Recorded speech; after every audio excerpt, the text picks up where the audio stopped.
Hello guys, welcome back to our YouTube channel Youth Academy. आज हम फिर अपना टेस्ट मॉड्यूल स्टार्ट कर रहे हैं। इसमें हम प्रीलिम्स से रिलेटेड प्रैक्टिस क्वेश्चन करेंगे जो स्टेट पीसीएस और प्रीलिम्स के लिए बहुत ही बेनिफिशियल रहेगा। ये हमारा थर्ड या फोर्थ मॉड्यूल है जो हम कंटिन्यू कर रहे हैं। अगर आपने पहले लेक्चर नहीं देखे तो you can continue with that. और आज का पहला क्वेश्चन हमारा है कि consider the following statement provisions of the constitution. Constitution के जो प्रोविजन है उसमें बताना है कि हाउ मैनी अबव हाइलाइट्स, जो इनमें से कौन से आर्टिकल क्या करते हैं, एक सेक्युलर कैरेक्टर प्रोवाइड करते हैं। तो आपके लिए टाइम स्टार्ट कर देते हैं। Give me a second.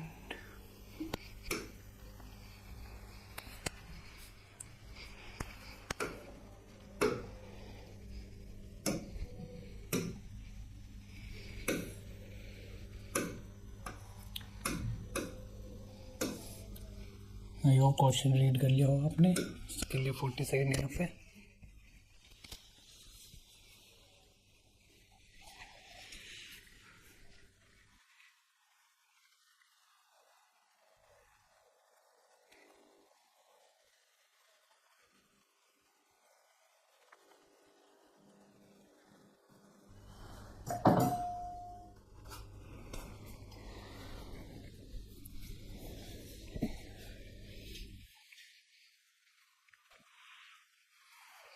Times up.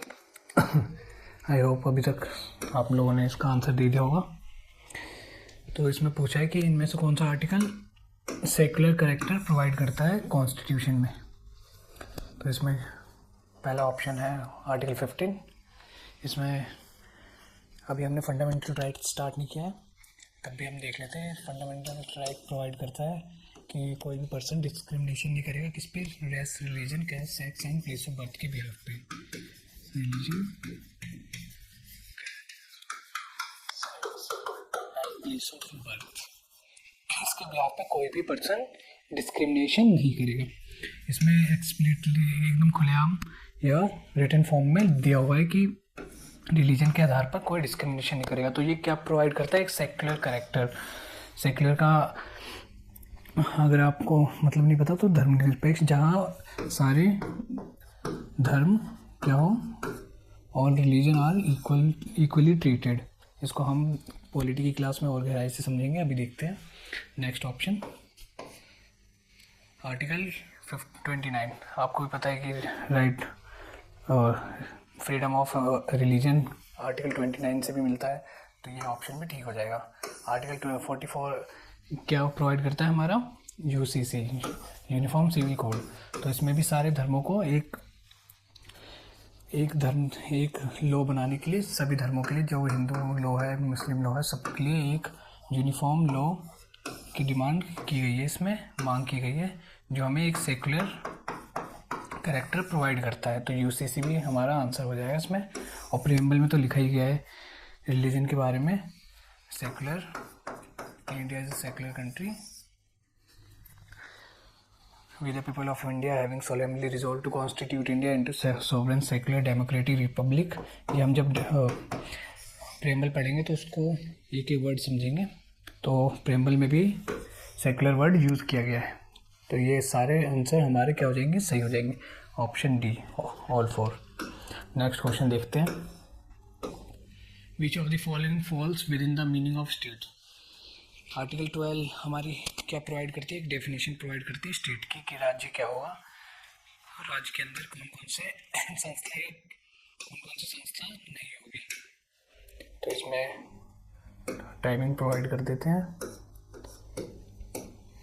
50 second की। आप आंसर दे दीजिए।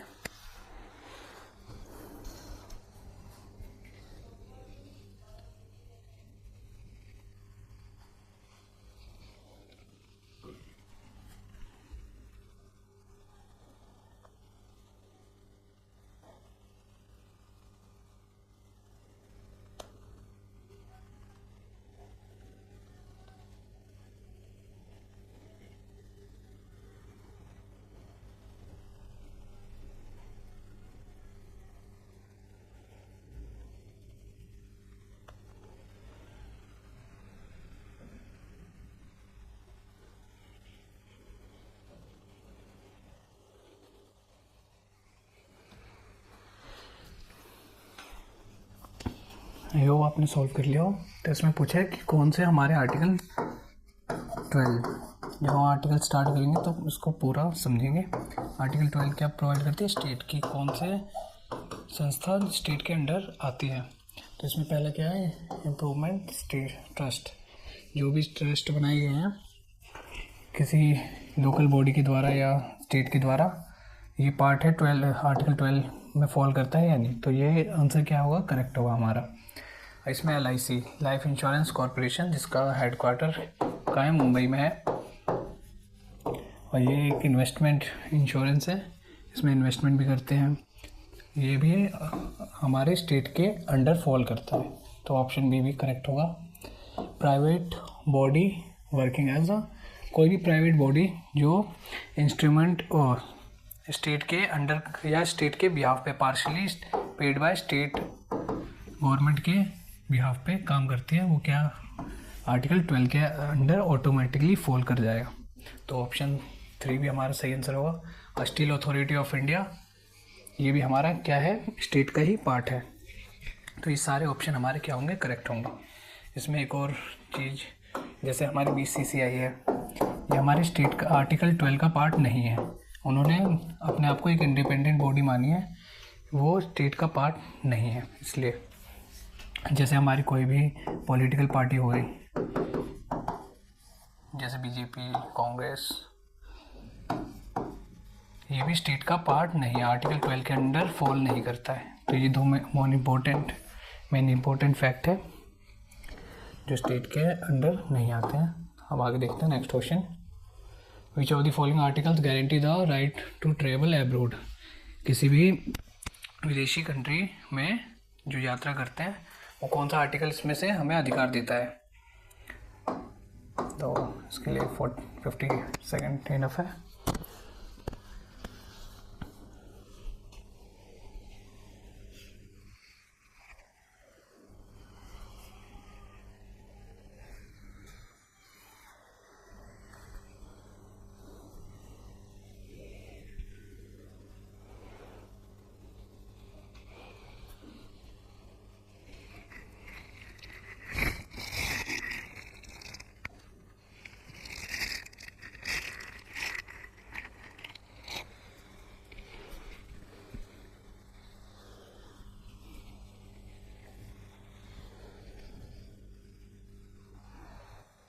आई होप आंसर दे दिया होगा।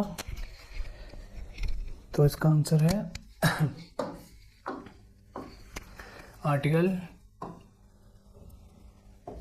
21।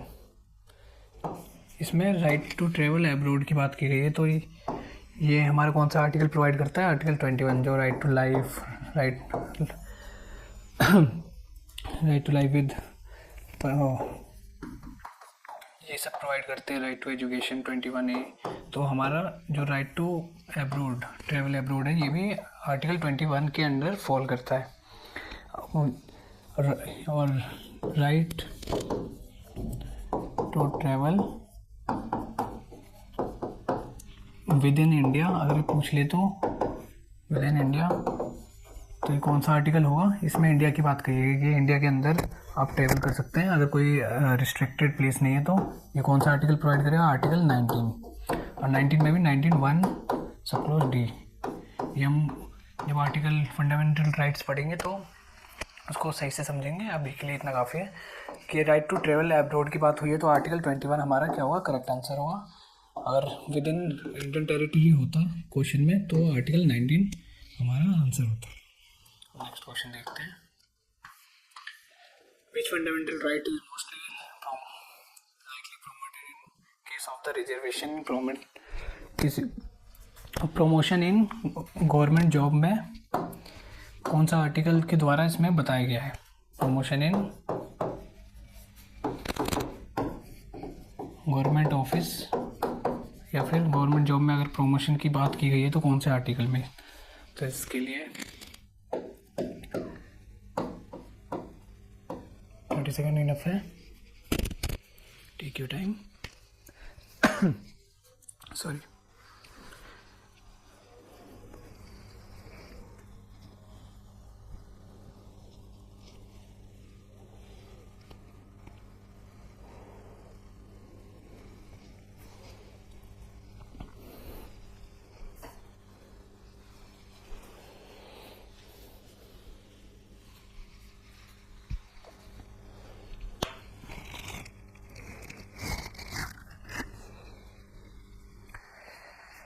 आई होप सॉल्व कर लिया हो। अब देखते हैं इसमें जब हम आर्टिकल पढ़ेंगे फंडामेंटल राइट्स, ये सारे फंडामेंटल राइट्स से रिलेटेड है, तो इसका आंसर हो जाएगा हमारा आर्टिकल 16।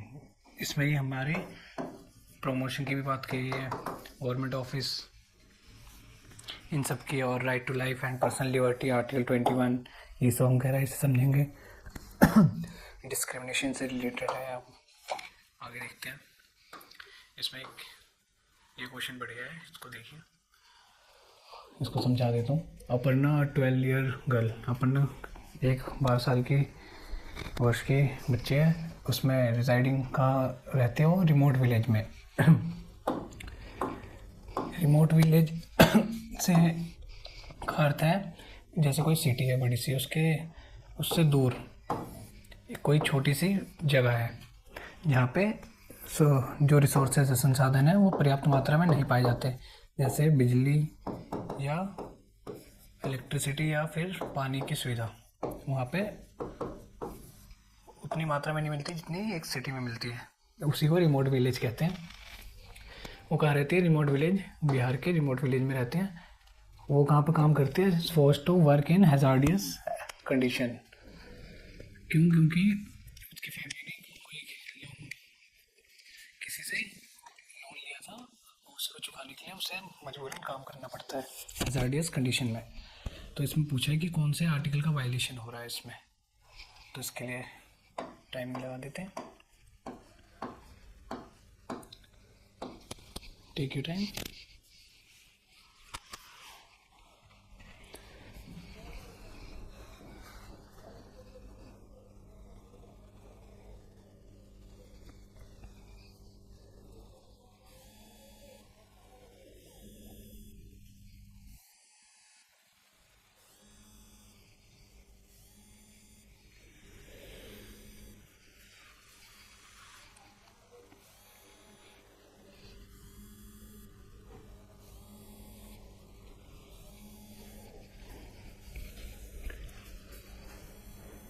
आई होप आपको सेशन समझ में आ रहा हो।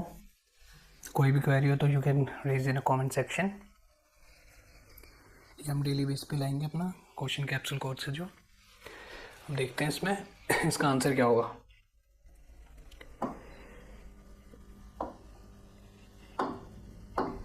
इसमें बोला है कि कौन से आर्टिकल का वायलेशन हो रहा है, क्योंकि वो 12 ईयर्स ओल्ड है। यहाँ पे याद रखने की आवश्यकता है, क्योंकि 16 साल से नीचे को हमने, या हम जब आर्टिकल फंडामेंटल राइट्स पढ़ेंगे तो उसमें सब जानेंगे कि राइट टू एक्सप्लॉयटेशन, अगर ये सब क्या होता है, राइट अगेंस्ट का एक्सप्लॉयटेशन। तो उसमें डेफिनेशन समझेंगे कि कौन सी एज ग्रुप के बच्चों को कौन से कार्य करने तक लिमिटेड करा गया है या उनसे रिस्ट्रिक्टेड किया गया है। अब देखते हैं आर्टिकल 15। आर्टिकल 15 में इसका कोई जिक्र नहीं है, तो इसको ऐसे ही एलिमिनेट कर सकते हैं।